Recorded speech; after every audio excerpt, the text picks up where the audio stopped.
नमस्कार दोस्तों, मैं केसी साहू सर आज आप लोगों के लिए प्रतिशत के कुछ सवाल लेकर आया हूं।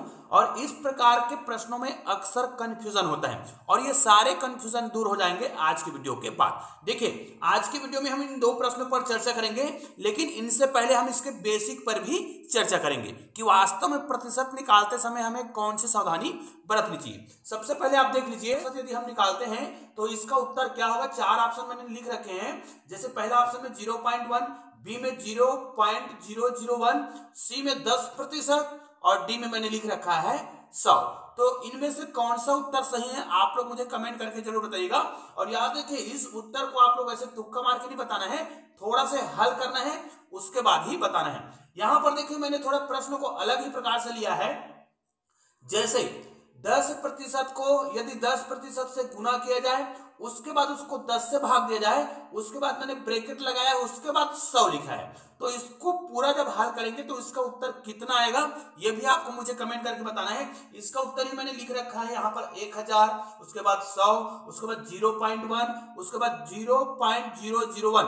इन चारों ऑप्शन में कौन सा ऑप्शन आपको सही लग रहा है आप लोग मुझे कमेंट करके जरूर बताइएगा। अब चूंकि इस प्रश्न को मुझे हल करना है तो इस ऑप्शन को तो मैं मिटा देता हूं, लेकिन आप लोग इस ऑप्शन को याद कर सकते हैं, लेकिन आपको तो हल करके भेजना है, इसलिए ऑप्शन की आवश्यकता नहीं पड़ेगी। ध्यान दीजिएगा, जब भी हम किसी संख्या का प्रतिशत निकालते हैं तो वो जो उत्तर होगा वो प्रतिशत में नहीं आता है ना। लेकिन जब हम किसी संख्या का प्रतिशत निकाल रहे होते हैं तब तो प्रतिशत में ही आएगा। लेकिन यहां पर हम प्रतिशत नहीं निकाल रहे हैं, प्रतिशत निकाल रहे हैं। मतलब उदाहरण के लिए मैं एक छोटा सा प्रश्न बता रहा हूं। अगर मुझे 4 का 5% निकालना हो, ध्यान दीजिए, यहां पर मैं थोड़ा अलग प्रश्न बता रहा हूं कि अगर मुझे 4 का 5% निकालना हो तो प्रश्नों को हम इस प्रकार हल करते हैं। इसका मतलब ये होता है कि हम क्या करेंगे, 4 को गुना करेंगे 5 से और बटे 100, मतलब इस प्रकार हम इसको हल करते हैं। निश्चित रूप से अगर आपको प्रतिशत को इस प्रकार बदलने आता है तो आप किसी भी संख्या का प्रतिशत निकाल सकते हैं।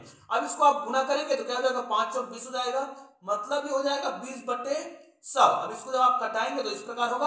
अब इसको 2 को आप 10 से भाग देंगे तो आपका उत्तर आ जाएगा 0.2। निश्चित रूप से आप किसी भी संख्या का प्रतिशत बहुत आसानी से निकाल सकते हैं यदि इनके हम बेसिक को सीखे हैं। अब देखिए, हम पहले प्रश्न को तो बाद में बनाएंगे, पहले इस प्रश्न को बनाते हैं। हमें प्रतिशत जब भी दिया हो तो हमें उसको क्या कर लेना है, बटे के रूप में लिख लेना है।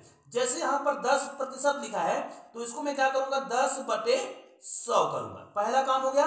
यहां गुना लिखा है तो गुना ही लिखेंगे, फिर 10% लिखा है तो फिर 10 बटे हम 100 करेंगे। ठीक है, पूरे का बटे 10 लिखा था तो ये तो इनका बटे है, तो इसको हम इस प्रकार लिख सकते हैं, 1 बटे 10। अब पूरे को गुना किया गया है किससे, 100 से। ठीक है, तो ये इसको हम इस प्रकार लिख सकते हैं, लेकिन यहां पर मैं इसको इस प्रकार भी लिख सकता हूं। ध्यान दीजिएगा, इसको यदि मैं यहां पर गुना का चिन्ह लगा दूं तो ये देखिए 10 से कट जाएगा, ये 100 से कट जाएगा। हमारे पास केवल कितना बचा, केवल 10 बटे 100। अब देखिए 10 बटे जब 100 बचा है, ध्यान दीजिएगा 10 बटे 100 बचा है यहां पर, 10 बटे 100।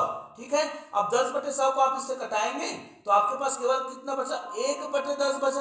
अब 1 बटे 10 का यदि हम प्रतिशत निकालना चाहेंगे तो 0.1। निश्चित रूप से हमारा ऑप्शन 0.1 ही क्या होगा, बिल्कुल सही होगा, जो मैंने ऑप्शन में लिख रखा था। भाई अब इस प्रश्न को हम कैसे हल करेंगे, इसका उत्तर तो 0.1 आया, जहां भी ऑप्शन दिया था वो राइट होगा। अब देखिए, यदि मुझे इस प्रश्न को बनाना है, ध्यान दीजिएगा, यहां पर मैं आपको इसका पूरा बेसिक तरीका बता रहा हूं।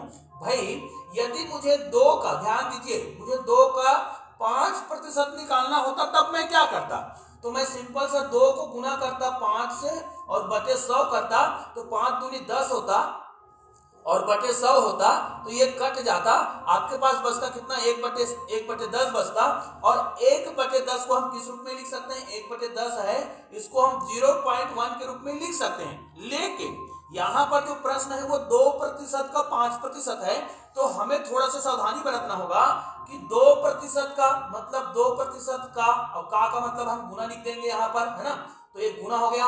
और 5% लिखा है तो भाई इसको 2 को हम लिखेंगे 100, है ना, 2 बटे 100, और गुणित 5 को हम लिखेंगे 5 बटे 100। अब 5 दूनी तो 10 होता है, तो यहां पर हम क्या लिखेंगे, 5 दूनी 10 लिखेंगे और इनको गुना कर देंगे। मतलब ये देखिए, अब एक शून्य से कटेगा तो आपके पास क्या बच गया, तो यहां पर तो हमारे पास बच रहा है वो 1/1000 1000 बच रहा है बटे में। अब इसको आप हल करेंगे तो निश्चित रूप से आपको बटे वाले संख्या को दशमलव में बदलने आता होगा कि यहाँ पर क्या करें, जो संख्या आप देख लीजिएगा, यहाँ पर देखिए कितने जीरो हैं और यहाँ पर क्या है 1, तो इसको दशमलव में बदलना हो तो जो 1 है उसकी जगह तो हम क्या कर देंगे, दशमलव लगा देंगे। 1 की जगह हमने दशमलव लगाया, ठीक है, और जितनी जीरो होते हैं उतने संख्या लिखना होता है। तो यहाँ पर 3 जीरो है तो 1 जीरो और 2 जीरो लगाएंगे, हमें 3 संख्या लिखना है, लास्ट में क्या लिखेंगे, 1 लिखेंगे।